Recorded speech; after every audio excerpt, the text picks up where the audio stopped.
Hari ini saya tidak datang untuk menyampaikan kabar baik, tapi untuk menyampaikan kebenaran pahit yang akan mengguncang nurani, membuka mata rohani, dan menyadarkan kita semua akan apa yang sedang terjadi.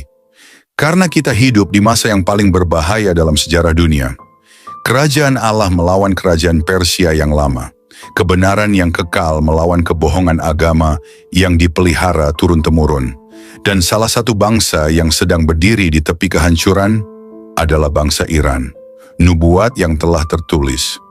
Dalam Daniel 10:13 tersingkap sebuah rahasia rohani yang mengguncang. Pemimpin kerajaan orang Persia berdiri 21 hari lamanya menentang aku. Tetapi kemudian Mikhail, salah satu dari pemimpin-pemimpin terkemuka, datang menolong aku. Saudaraku, ini bukan sekadar kisah kuno. Ini adalah nubuatan yang masih bergema hingga hari ini. Di balik Persia, yang kini dikenal sebagai Iran, berdiri sebuah kuasa kegelapan. Bukan manusia, bukan tentara, tapi roh penguasa wilayah yang telah bekerja sejak ribuan tahun silam. Roh jahat yang berani menahan utusan Tuhan. Roh yang menantang kekudusan selama 21 hari. Dan dengarkan baik-baik, roh itu belum mati. Ia tidak pernah pensiun. Ia tidak pernah lelah. Ia tidak pernah berhenti. Dan yang lebih mengerikan, roh itu kini menyatu dengan rakyat Iran dan para pemimpinnya. Inilah sebabnya mengapa kita melihat kebencian yang begitu dalam terhadap Israel. Bukan hanya di pemerintahan, tapi dalam budaya, dalam doa-doa mereka, dalam semangat rakyat yang dibutakan. Bukan hanya ideologi, tapi ini adalah peperangan roh. Roh yang dulu melawan Mikhail, kini menyesatkan generasi. Roh itu hidup. Ia bernafas melalui propaganda. Ia bekerja melalui teror. Ia memanipulasi melalui agama. Rakyat Iran hari ini adalah keturunan rohani dari sistem yang menentang Allah sejak zaman Daniel. Mereka bukan hanya berperang dengan senjata, tetapi mereka menampung semangat antikristus yang akan mencapai puncaknya di akhir zaman. Rakyat yang dibutakan oleh doktrin. Rakyat Iran bukan sekadar tersesat, mereka dibutakan. Bukan karena kurang pendidikan, bukan karena kemiskinan, tapi karena doktrin yang menyesatkan telah menjadi makanan harian mereka sejak kecil. Mereka tumbuh dalam sistem yang menyuntikkan satu pesan ke dalam jiwa mereka. Israel adalah musuh. Yahudi harus dimusnahkan. Jihad adalah jalan ke surga. Dan mereka percaya. 2 Tesalonika pasal 2 ayat 10 berkata, karena mereka tidak menerima dan mengasihi kebenaran yang dapat menyelamatkan mereka. Itulah sebabnya Allah mendatangkan kesesatan atas mereka yang menyebabkan mereka percaya akan dusta. Mereka tidak mengasihi kebenaran dan karena itu mereka akan ditelan oleh dusta yang mereka sembah. Apa dosa rakyat Iran? Mungkin ada yang bertanya, mengapa rakyatnya juga dibinasakan? Jawabannya ada di Roma pasal 1 ayat 32. Mereka bukan hanya melakukannya, tetapi juga setuju dengan mereka yang melakukannya. Rakyat Iran bersorak ketika Israel diserang. Mereka berbaris ketika pemimpin mereka mengutuk Zion. Mereka mengajar anak-anak mereka membenci Yahudi. Dan ketika mereka menolak kebenaran, ketika mereka menolak Injil, ketika mereka memilih ideologi kebencian, mereka juga memilih hukuman Tuhan. Sebab rencanaku akan tetap dan segala kehendakku akan kulaksanakan. Yesaya pasal 46 ayat 10. Kehancuran Iran sudah diambang mata. Kehancuran itu bukan lagi sekadar ancaman, bukan lagi bayangan di kejauhan. Itu sudah diambang mata, sudah di depan pintu. Dan rakyat Iran yang telah lama dibutakan oleh roh agama dan doktrin kebencian, mereka mencemooh Israel, mereka menghujat Tuhan yang hidup, mereka mengutuk namanya, dan mereka pikir tidak akan ada akibat. Firman Tuhan tidak pernah main-main. Apa yang difirmankannya pasti digenapi. Apa yang ditabur itu yang akan dituai. Iran hari ini, seperti Edom dahulu, menyimpan kebencian turun-temurun terhadap umat Tuhan. Dan seperti Edom, hukuman mereka tidak akan ditunda lagi. Sebab hari pembalasan telah kutetapkan bagiku tahun penghukuman untuk perkara Sion. Perang Israel dan Iran selama 12 hari, itu baru permulaan. Yesaya pasal 21 ayat 9 berkata, Babel sudah jatuh, sudah roboh, dan segala patung dewa-dewanya yang berhala telah diremukkan ke tanah. Babel adalah lambang perlawanan terhadap Tuhan, dan hari ini Iran adalah Babel baru. Mereka bangga dengan nuklir, mereka bangga dengan pasukan Quds, mereka bangga dengan revolusi Islam. Yeremia pasal 51 ayat 25 berkata, Sesungguhnya aku menjadi lawanmu, hai gunung pemusnah. Demikianlah firman Tuhan yang memusnahkan seluruh bumi. Aku akan mengacungkan tanganku kepadamu, menggulingkan engkau dari bukit batu, dan membuat engkau menjadi gunung api yang telah padam. Ayat ini adalah firman Tuhan yang diarahkan kepada Babel, lambang kekuasaan besar, arogan, dan penuh dosa, yang merasa tak terkalahkan. Tetapi secara profetik, ayat ini juga berbicara tentang pola penghukuman Tuhan terhadap bangsa manapun yang menjadi musuh umatnya dan alat pemusnah di bumi. Dan hari ini, Iran menempatkan dirinya persis seperti Babel. Mereka bangga dengan nuklir, seakan-akan mereka adalah kekuatan tak tergoyahkan. Mereka membanggakan pasukan Quds, seakan-akan mereka pelindung kebenaran. Mereka memuja revolusi Islam, seolah itu wahyu ilahi, padahal itu adalah topeng bagi roh penghancur. Maka Tuhan menjawab, aku menjadi lawanmu. Tuhan tidak berkata, aku akan menghindar, atau aku akan memperingatkan terus. Tidak, dia berkata, aku menjadi lawanmu. Artinya, Tuhan sendiri akan turun tangan melawan mereka. Gunung pemusnah melambangkan kekuatan militer, teknologi, dan ideologi yang menimbulkan kehancuran bagi bangsa lain. Itulah yang Iran wakili hari ini.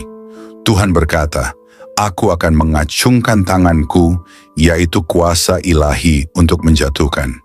Aku akan menggulingkan engkau dari bukit batu. Artinya, Iran akan diturunkan dari tempat tingginya, dari rasa aman palsunya.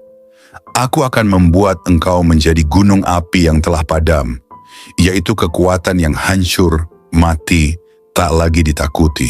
Sebab rencanaku akan tetap, dan segala kehendakku akan kulaksanakan. Yesaya pasal 46 ayat 10. Jangan berdiri di sisi sejarah, berdirilah di sisi nubuatan. Karena yang satu akan hancur, tapi yang lain akan kekal selamanya. Maranatha, Tuhan segera datang. Shalom, selamat pagi Bapak Ibu, saudara-saudari terkasih dalam Yesus Kristus. Dengan penuh sukacita saya menyambut setiap pribadi yang saat ini sedang bersama-sama dengan saya dalam momen renungan pagi hari ini. Saya percaya tidak ada yang kebetulan dalam hidup orang percaya. Bila hari ini kita masih diberi napas, kekuatan, dan kesempatan untuk hidup, itu semua karena Tuhan memegang hidup kita dengan tangan-Nya yang penuh kasih. Kiranya damai sejahtera dan berkat dari Allah senantiasa berlimpah atas keluarga dan kehidupan saudara semua. Sebelum kita bersama-sama merenungkan firman Tuhan, mari kita berdoa. Bapa yang Maha Baik, Allah kami yang hidup, penuh kasih dan setia, kami mengangkat hati kami di hadapan-Mu pagi ini. Terima kasih karena kasih-Mu menopang kami, dan anugerah-Mu menuntun kami hingga hari ini. Kami percaya ada rencana surgawi yang Kau siapkan untuk kami. Saat ini kami mau mendengar kebenaran firman-Mu. Urapi setiap kami dengan Roh Kudus-Mu, supaya kebenaran firman-Mu bukan hanya kami dengar, tapi juga kami hidupi dan taati akan setiap kehendak-Mu. Dalam nama Tuhan Yesus Kristus, kami berdoa dan bersyukur. Amin. Saudaraku, setelah semua yang kita lihat, dengar, dan pahami dari nubuatan, masihkah ada yang bisa menyangkal bahwa Iran sedang berada di jalur kehancuran? Firman-Nya tidak berubah, nubuatannya tidak bisa diabaikan. Sesungguhnya, aku menjadi lawanmu, hai gunung pemusnah. Yeremia pasal 51 ayat 25. Ini bukan ancaman manusia, ini deklarasi ilahi. Bukan peringatan diplomatik, tapi keputusan surgawi. Dan kalau Tuhan yang berkata, aku menjadi lawanmu, maka seluruh alam, seluruh sejarah, dan seluruh masa depan akan tunduk kepada keputusan itu. Hari ini kita melihat buah dari pemberontakan. Rakyat Iran dibutakan oleh sistem yang bukan hanya salah, tapi dikuasai roh antikristus. Dan generasi demi generasi dibesarkan bukan dalam kasih, tapi dalam kutuk. Inilah yang dikatakan Paulus dalam 2 Tesalonika, Paal 2 ayat 10 dan 11. Karena mereka tidak menerima dan mengasihi kebenaran yang dapat menyelamatkan mereka, maka Allah mendatangkan kesesatan atas mereka, yang menyebabkan mereka percaya akan dusta. Saudaraku, Tuhan tidak membinasakan bangsa tanpa alasan. Dia panjang sabar. Dia murah hati. Tapi kalau kemurahannya diinjak-injak terus-menerus, maka penghukuman pun akan turun dengan adil dan sempurna. Roma pasal 1 ayat 32 berkata, mereka bukan hanya melakukannya, tetapi juga setuju dengan mereka yang melakukannya. Rakyat Iran tidak hanya pasif. Mereka ikut bersorak, mereka berteriak, matilah Israel. Mereka ikut menyebarkan kebencian. Mereka membesarkan anak-anak mereka bukan untuk mengenal kasih, tapi untuk mengenal jihad. Dan karena itu, mereka akan turut menerima bagian dalam murka Tuhan. Yesaya pasal 34 ayat 8 menegaskan, sebab hari pembalasan telah kutetapkan bagiku, tahun penghukuman untuk perkara Sion. Perkara ini bukan lagi soal wilayah, bukan soal minyak, bukan soal politik. Ini adalah perkara Sion, ini perkara kekal. Dan jika Tuhan berkata tahun penghukuman, maka tidak ada pemerintahan, tidak ada sistem pertahanan, tidak ada senjata nuklir sekalipun yang bisa menghentikannya. Iran akan padam, Iran akan jatuh, Iran akan roboh seperti Babel dahulu. Yesaya pasal 21 ayat 9 berkata, Babel sudah jatuh, sudah roboh, dan segala patung dewa-dewanya yang berhala telah diremukan ke tanah. Babel bukan hanya lambang masa lalu, itu adalah pola, dan Iran mengikuti pola itu dengan sempurna. Mereka menyembah berhala ideologi, mereka meninggikan kekuatan militer, mereka menggantikan Tuhan dengan revolusi buatan manusia. Tapi Tuhan berkata, Aku akan menggulingkan engkau dari bukit batu dan membuat engkau menjadi gunung api yang telah padam. Yeremia pasal 51 ayat 25. Mereka yang hari ini dipandang kuat akan menjadi abu. Mereka yang hari ini dieluk-elukan akan menjadi kisah tragis dalam sejarah. Dan ketika itu terjadi, dunia akan tahu bahwa bukan Israel yang menang, tapi Tuhan Israel yang bangkit. Yesaya pasal 46 ayat 10 menggenapkan segalanya. Rencanaku akan tetap dan segala kehendakku akan kulaksanakan. Dan rencananya adalah ini, untuk membela umatnya, untuk menegakkan namanya, dan untuk menghancurkan segala bangsa yang menentang Sion. Maka hari ini, jangan berdoa supaya Iran menang. Itu doa yang sia-sia, karena Tuhan sudah menentukan nasib mereka. Doalah agar ada sisa, agar ada yang bertobat, agar masih ada jiwa-jiwa dari bangsa itu yang sadar sebelum semuanya terlambat. Tapi bagi sistemnya, bagi pemimpinnya, bagi semangat kebenciannya, tidak ada pengampunan, tidak ada negosiasi, hanya penghakiman. Dan saat itu semakin dekat. Kehancuran Iran bukan dongeng, itu nubuatan. Dan nubuatan Tuhan tidak pernah meleset. Mari kita berdoa. Terima kasih Tuhan Yesus atas firman-Mu yang kami dengar pagi ini. Firman yang menghidupkan, menguatkan, dan menuntun langkah kami dalam menghadapi hari yang baru. Kami bersyukur karena Engkau tidak pernah membiarkan kami berjalan tanpa arah. Engkau berbicara, Engkau menegur dengan kasih, dan Engkau meneguhkan kami lewat setiap ayat yang telah Engkau bukakan pagi ini. Terima kasih untuk hadirat-Mu yang begitu nyata. Bahkan dalam kesunyian pagi, kami merasakan bahwa Engkau dekat. Engkau menyentuh hati kami yang mungkin sedang letih, kecewa, atau kehilangan semangat. Engkau mengangkat wajah kami yang tertunduk dan memberi harapan bahwa kami tidak sendiri. Tuhan Yesus, kami tahu bahwa hari ini bukan sekadar rutinitas biasa. Hari ini adalah kesempatan baru, lembaran baru, dan anugerah yang Engkau percayakan kepada kami. Itulah sebabnya kami ingin memulai hari ini dengan berserah sepenuhnya kepadamu. Bukan hanya langkah kami, tetapi juga hati kami, pikiran kami, rencana kami, dan seluruh hidup kami. Ajari kami untuk tidak hanya mendengar firman-Mu lalu melupakannya, tapi tolong kami untuk menghidupi setiap kebenaran yang telah kami dengar. Berikan keberanian untuk taat, hati yang lembut untuk menerima teguran, dan kerinduan untuk makin dekat kepadamu hari demi hari. Jika hari ini kami harus menghadapi tekanan, berikan kami kekuatan untuk tetap berdiri teguh. Jika hari ini ada keputusan besar yang harus diambil, berikan kami hikmat dan kepekaan untuk mendengar suara-Mu. Dan jika hari ini kami harus menghadapi orang-orang yang sulit, ajari kami untuk tetap mengasihi dengan kasih Kristus yang lembut dan sabar. Kami juga berdoa, Tuhan, untuk setiap pribadi yang pagi ini mungkin berdoa dalam diam sambil menangis, yang memikul beban berat, yang sedang merasa tak sanggup melanjutkan. Tuhan, jamahlah mereka. Berikan pelukan kasih-Mu yang memulihkan. Berikan penghiburan dari Roh Kudus yang menenangkan.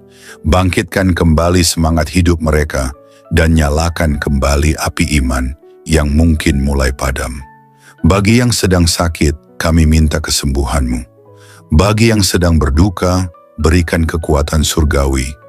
Bagi yang sedang menantikan jawaban doa, Tuhan tolong bukakan jalan. Engkau tahu isi hati setiap anak-Mu. Tidak ada yang tersembunyi di hadapan-Mu. Dan kami percaya, Engkau tidak akan mengecewakan orang-orang yang berharap kepadamu. Tuhan Yesus, jagalah mulut kami agar tidak menyakiti. Jagalah pikiran kami agar tidak menyimpang. Jagalah hati kami agar tetap bersih di hadapan-Mu. Biarlah setiap langkah kami hari ini dipenuhi kasih dan kebenaran. Dan apapun yang kami kerjakan, biarlah semua itu mendatangkan kemuliaan bagi nama-Mu. Kami juga menyerahkan orang-orang yang kami kasihi ke dalam tangan-Mu. Lindungi keluarga kami, berkati pekerjaan mereka, kuatkan iman mereka, dan jadikan mereka saksi-Mu di tengah dunia ini. Teguhkan kami sebagai satu rumah tangga yang dibangun di atas dasar firman Tuhan. Kami berdoa juga untuk gereja-Mu, para pemimpin rohani, dan semua hamba-hamba Tuhan yang Kau panggil melayani. Berikan kekuatan baru bagi mereka, hikmat yang segar, dan hati yang terus melekat kepadamu. Bangkitkan gereja-Mu Tuhan, agar menjadi terang yang bersinar di tengah kegelapan zaman. Akhirnya Tuhan, kami ingin berjalan hari ini dengan langkah yang ringan. Bukan karena hari ini akan mudah, tapi karena kami tahu Engkau berjalan di depan kami. Engkau menyertai kami dengan kuasa-Mu. Engkau meneguhkan kami dengan kasih-Mu. Dan Engkau memberi damai yang melampaui segala akal. Terima kasih Tuhan Yesus atas firman-Mu yang menguatkan pagi ini. Kami akan melangkah dengan penuh harapan dan sukacita, karena kami tahu Tuhan yang kami sembah adalah setia, penuh kasih, dan tidak pernah meninggalkan kami. Kami serahkan seluruh hari ini ke dalam tangan-Mu yang perkasa. Dalam nama Tuhan Yesus Kristus, kami berdoa dan mengucap syukur. Amin.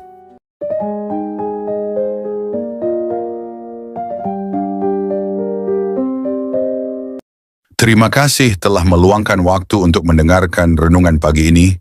Di tengah hiruk pikuk dunia yang semakin bising, di tengah kecemasan yang tak henti menggedor pintu hati kita telah memilih untuk diam sejenak, untuk merenung, untuk mendengar suara Tuhan yang lembut, yang berbicara tidak lewat badai, tetapi lewat bisikan kasih yang menyejukkan jiwa. Biarlah setiap firman yang telah kita dengar hari ini menjadi pelita bagi kaki kita dan terang bagi jalan kita. Jangan hanya menjadi pendengar yang baik, tetapi jadilah pelaku firman, sebab hanya mereka yang melakukan kehendak Bapa yang akan bertahan ketika dunia digoncang. Hari ini mungkin kita tidak tahu apa yang akan kita hadapi. Mungkin ada tantangan, mungkin ada air mata. Tetapi satu hal yang pasti, Tuhan tidak pernah berubah. Kasih-Nya tetap sama, kuasa-Nya tidak berkurang, dan rencananya atas hidupmu tidak pernah gagal. Maka melangkahlah dengan iman, bukan dengan rasa takut. Tinggikan Yesus di setiap keputusanmu, dan ingatlah bahwa kamu bukan sendiri. Surga memperhatikanmu, malaikat berjalan di sekelilingmu, dan Roh Kudus diam di dalam hatimu, memberi penghiburan, penguatan, dan arahan setiap waktu.